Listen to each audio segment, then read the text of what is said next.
LSU beat Oklahoma 63-28. And there's a lot to talk about from this game. There are a lot of takeaways we have from really both quarterbacks is where I want to really gravitate towards. I love the position of quarterback. We learned a lot about both yesterday. But we got to start today first with Steve his name is harder. It's Ensminger. Steve Ensminger is the offensive coordinator at LSU. I don't know a lot about him, but I do know that in the morning before the game, here's what I know. I know he's been really successful this year, and I know that in the morning before the game, his daughter-in-law, Carly McCord, died in a plane crash the morning of their game against Oklahoma. I just want you to imagine your wife's son dies hours before this gigantic life event you have happening at your job. And you got to go to work. And this person you've had at family get-togethers and you've married your son is now gone. That's horrifying. And not only did Steve Ensminger coach the entire game, he did a phenomenal job coaching the entire game. And I'm so glad, honestly, he had a game to coach after a loss like that. A couple years ago on a Monday night, my younger brother died. Tuesday morning, I went to work. And having Tuesday work to go to, having work to do actually really helped me. It held off the grieving process. It helped me function that day and get through that. And the minute I left work, I lost it. I just bawled. I was crying for hours about my brother.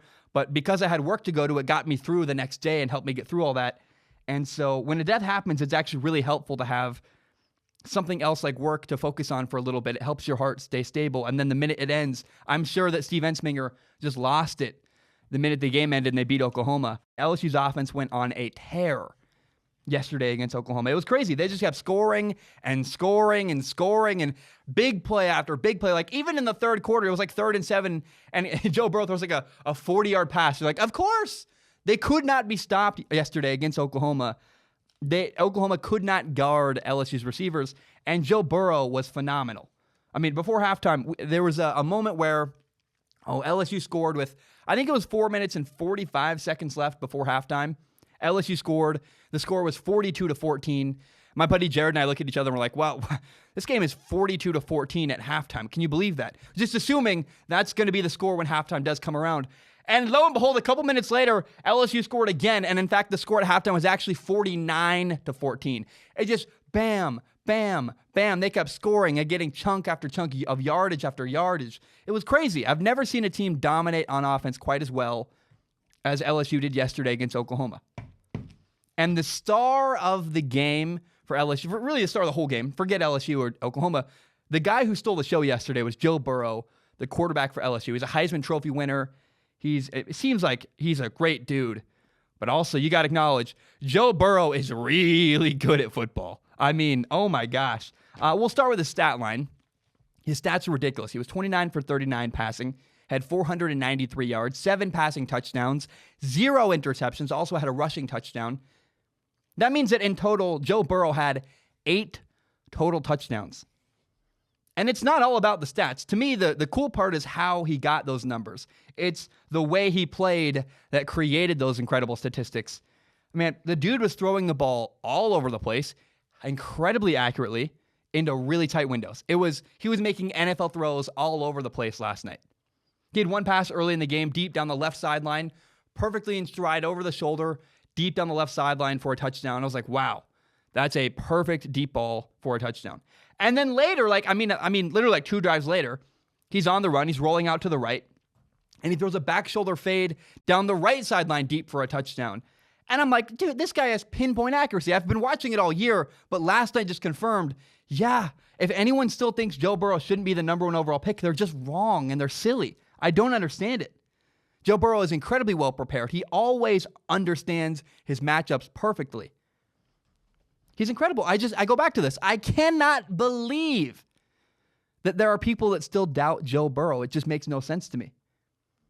I had a guy go off on me the other day saying, Zach, Justin Herbert, the quarterback at Oregon, is way better of a pick than Joe Burrow. He said, from Justin Herbert, we have 3 years of consistently good play, whereas Joe Burrow, we only have 1 good year to go off of. And people don't understand that that's exactly why I believe in Joe Burrow. Did anybody watch Joe Burrow last year? Joe Burrow was not the same quarterback. He got better. Yes, he got a better coach. Everyone wants to talk about Joe Brady, this coach that came from the New Orleans Saints. He's a passing game coordinator. But it's not just coaching that made Joe Burrow better. Joe Burrow worked his butt off. His mechanics got better. His footwork got better. His preparation got better. He clearly does the work on his own to become and be the successful quarterback he is. He makes the right decision almost every single time. That's not just coaching. That's a guy on his own studying, doing the work. Justin Herbert at Oregon hit a ceiling. He just plateaued. He's been roughly the same quarterback for the last 3 years. We've not seen progression from Justin Herbert at Oregon. We've seen progression from Joe Burrow. Joe Burrow, if he goes to the right NFL team where he has good coaches and has a chance to succeed, he's going to keep getting better. The ceiling doesn't stop for Joe Burrow. He's going to continue to evolve and get better as a quarterback as he tweaks mechanics and gets better at decision-making and finds other ways he can improve his game. And Joe Burrow, people keep saying Joe Burrow doesn't have the arm strength we'd like him to have. Joe Burrow's arm is perfectly strong. Yes, I acknowledge Joe Burrow doesn't have the same amount of arm strength as Patrick Mahomes, but that's so rare. There's like two guys, Josh Allen, Patrick Mahomes, Jacob Eason in the draft. They have the three strongest arms, maybe Matthew Stafford, like I've ever seen. That's it. There's no one else has arms like that.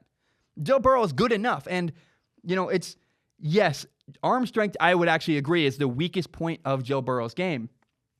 But it's not like he's bad. He's great at everything. Arm strength is just the thing he's least great at. Does that make sense? It's not like he has bad arm strength. His arm strength is there. And then you got to acknowledge Joe Burrow is incredibly accurate. I've never seen a college quarterback actually more accurate than I did yesterday against Oklahoma. I was like, this dude is pinpoint accurate everywhere, throwing the ball into really tight, really small windows. And he makes incredible decisions. Decision-making, accuracy. Joe Burrow gets it. And the dude can move around. And I'm not talking about running the ball. Joe Burrow's not a running quarterback. But he's so good at extending plays. He either can escape the pocket, keep a play alive, and throw the ball downfield, or it's just as subtle as he'll step up in the pocket, or he'll slide to the right, or he'll slide to the left. He's okay when things don't go perfectly. When a play breaks down and things don't go perfectly, he can still succeed. Joe Burrow just calmly adjusts and makes plays. That's what he does. He's calm. He handles it well. There's an emotional center point that Joe Burrow has. I think Joe Burrow, my dad and I were talking, I think Joe Burrow would be fun to travel with, because when you travel and things go wrong, like you miss your train, or you're late for dinner, or your hotel doesn't give you what you need and you got to go find breakfast because there's no free breakfast like you thought there was. Little things like that go wrong. And you want to be with someone when you travel that can handle little things going wrong. If someone you are around you and you're in Cincinnati and things go horribly, you don't want to be with somebody who panics and freaks out. My dad and I travel really well together because we both feed off each other and we go with the flow. And Joe Burrow does exactly that. When things go wrong or they're not exactly perfect like you planned, he finds a way to adjust and handles it completely well. And it's crazy the difference to me between Joe Burrow, the quarterback at LSU, who's still in college, the difference between him and Will Grier, the Carolina Panthers rookie quarterback, it's astounding. Will Grier, the quarterback of the Panthers, is at his worst when he's moving around, extending plays, and doing things that he didn't prepare for. Like, he throws horrible, horrible interceptions when he's running around. Joe Burrow's the exact opposite. Joe Burrow might be at his best when he's extending plays. Like, he's great in the pocket and on rhythm and doing all this stuff. But when things go wrong and go south, Joe Burrow always still finds a way to calmly make a play. I've never seen a player do it better than Joe Burrow. It's unbelievable. He can turn a bad play into something really good. You have to appreciate that about Joe Burrow. But here's the other thing about Joe Burrow. He understands leadership. I was watching a clip of Tom Brady talk about playing quarterback recently. And Tom Brady was saying that, as a quarterback, my job is to move the ball down the field so we can score. And he listed all these things, but one of those things he made a very important mention. It was very clear to him. He had to say this. He said, one of the important parts of moving a team down the field is leadership. You have to be a good leader if you're going to play quarterback. Yeah, you got to be able to throw and make good decisions, yada, yada, but leadership matters at the quarterback position. That's from Tom Brady saying that.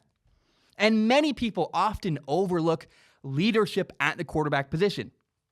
People fall in love with statistics, or this guy's 6'5", he's got a strong arm, or he's got, the quarterback Anthony Gordon at Washington State has a bazillion touchdown passes. Woo! Woo! Congratulations. He's a bad leader. He doesn't galvanize his football team. Everyone, by the way, is in love with this guy, Anthony Gordon at Washington State.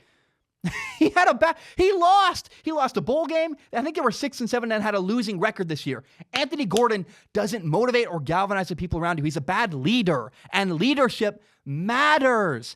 It drives me nuts. I can't believe people haven't figured this out. As quarterback, you got to have a guy who's a good leader. And Joe Burrow gets it. He understands that his job is not just to make good decisions, not just to make good throws. Part of his job as the quarterback is to galvanize and lead the people around you and organize everybody so you can collectively drive the ball down the field and score touchdowns. That is the job of a quarterback, and Joe Burrow gets exactly that.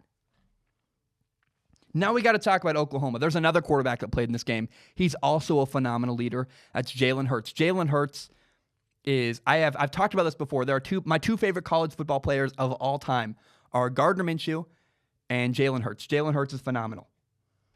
He's a great leader. However, being a great leader, sadly, is not enough at the quarterback position.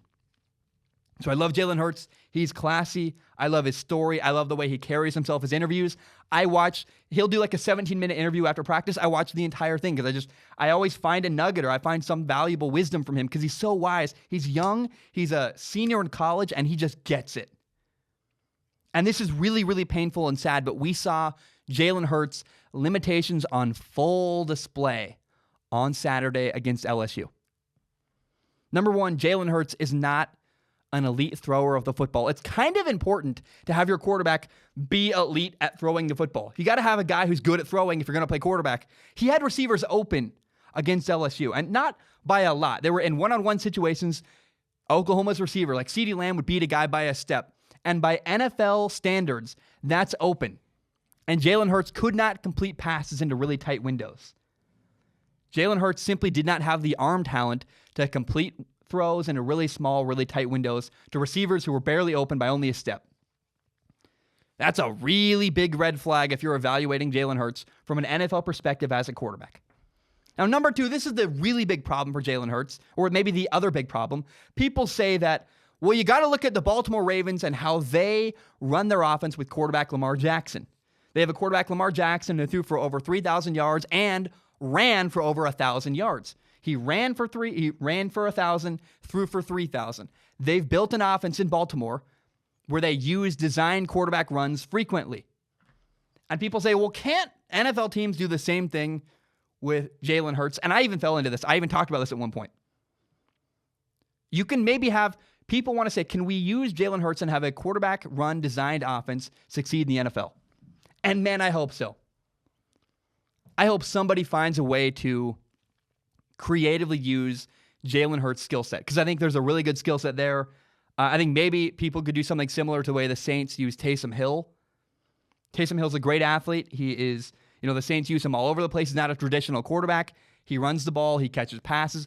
Taysom Hill does everything. I think there's an NFL team that could look at Jalen Hurts and go, hey, you're a stud. You're a great leader. You're a great athlete. We're going to use you more than just as a normal quarterback and not just to run the ball. You're going to catch passes. You're going to play special teams. Jalen Hurts, we want you on our team. You're a great leader, but you're going to have to do everything. Maybe there's a team out there that looks at Jalen Hurts and says, we can use you the way the Saints use Taysom Hill. And I think Jalen Hurts is clearly an incredible person, and I believe he's going to succeed at something in his life. He's going to be very successful, hopefully playing quarterback in the NFL. But I really believe that saying Jalen Hurts and Lamar Jackson and comparing the two, saying they're similar, is unrealistic. It's not a realistic expectation to expect Jalen Hurts to develop into something like Lamar Jackson. You got to give Lamar Jackson the respect he deserves. Lamar Jackson is incredible running the football. He's got this ability, it's called quick twitch, where he can go from 0, not running at all, to 60 to full speed in a blink of an eye. He's so quick at accelerating, and he can start and stop on a dime. Lamar Jackson is a special talent. His lightning speed is unbelievable. You cannot compare Jalen Hurts to Lamar Jackson. It's not fair. They run differently. And just because a quarterback runs the ball does not mean they all run the ball the same way. Deshaun Watson, Kyler Murray, Russell Wilson, Lamar Jackson, all are quarterbacks who run the football. They all uniquely do it differently, and you can't compare the three. You can't compare the four. They all do it differently. You can't compare Lamar Jackson to Jalen Hurts. They run the ball differently. And more importantly, Lamar Jackson is a special runner. Jalen Hurts is a really good runner. He runs the ball well. He runs, honestly, more like a running back. The more impressive thing is that Jalen Hurts runs physically. He runs people over. He's very durable. Jalen Hurts takes a lot of hits, and it's pretty unbelievable. He gets up over and over again. But Jalen Hurts is not the same one-of-a-kind talent running the football that Lamar Jackson is. It's not fair to expect Jalen Hurts to develop into that because you got to recognize, oh, Lamar Jackson is actually just really, really special. I got to say, I had so much fun. I was watching LSU Oklahoma. I had a blast. I found myself rooting for Joe Burrow. My buddy and I were Jared and I were high-fiving each other when Joe Burrow would throw a touchdown pass. Like, I was invested and I enjoyed the whole game. And I felt like really I was watching a special performance from a special quarterback. Joe Burrow, I don't think I'm ever going to see a performance quite as dominant as we saw from LSU against Oklahoma last night from a court. It was just like, this is one of those things, you just got to shut up, sit down, and let the good man create art. It was special. It was really fun to watch from Joe Burrow. And I have to say, I felt really bad for Oklahoma fans. I know a guy named Francis. He follows me on Instagram. I was like, man, this is now 3 years in a row that Oklahoma has lost in the college football playoff. And this loss was actually the worst of all of them. They lost badly to Alabama last year. This one was somehow worse. And so I feel bad for Oklahoma. I was excited about LSU and Joe Burrow, I felt really bad for Oklahoma fans. I'm sure their hearts were pretty upset watching your team lose. And also, I got to end it this way. I got to say, I really hope that Joe Burrow enjoys his time playing with good teammates and good coaching around him because he's about to go to the NFL. And if the Bengals draft Joe Burrow #1 overall and he decides to go play for them, then he's going to struggle tremendously. I have my dad coming on the show later this week. My dad, my silly dad, who doesn't know football very well, but he understands, he gets it, one thing. And him and I are going to have a discussion about, should Joe Burrow do what Eli Manning did and say, I'm not going to the Cincinnati Bengals. I refuse to play, because they can't force him to play for them. They could draft him, and he can literally say, hey, I'm not doing it. I'm not going to play for a bad franchise. Joe Burrow has the power to do that. We'll talk about that later this week. It'll be really fun. But Joe Burrow better appreciate and understand how lucky he is to have great teammates and great coaching at LSU, because he might not have that in the NFL if he indeed gets drafted by the Cincinnati Bengals or even another really bad franchise that's just doom and gloom in the NFL.